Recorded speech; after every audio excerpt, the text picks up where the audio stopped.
অতি সাধারণ মানের কোনো অপরাধীও যখন যায়, ভালো করে লক্ষ্য রাখবে, পুলিশ কিন্তু তার হাতটা ধরে নিয়ে যায়, হাত বা এরকম কোথাও ধরে নিয়ে যায়, বড় বড় হলো এরকম ধরে বডি টাচটা করতে হয়। আমি বলছি এর আগেও তো অনুব্রত মণ্ডলকে দেখেছি আমরা, জ্যোতিপ্রিয় মল্লিককে দেখেছি আমরা, পার্থ চট্টোপাধ্যায়কে দেখেছি আমরা। অতি বদমাইশ হলে কোমরে দড়ি ফড়ি পরিয়ে নিয়ে যায়।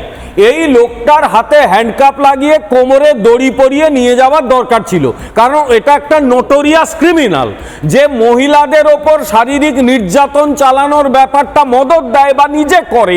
তাকে আমি সভ্য জগতের মানুষ বলে মনে করি না। এটা হচ্ছে নরকের একটা কীট, বা ভুল বললাম, নরকের কীটও এর সঙ্গে থাকতে অস্বীকার করবে। এটা এত খারাপ, তারপরেও সে যেভাবে এরকম আঙুল তুলে যাচ্ছে এবং পুলিশ ঘেরাও করে নিয়ে যাচ্ছে ওকে, জামাইরা এর চেয়ে খুব কম বেশি আদর পায় না।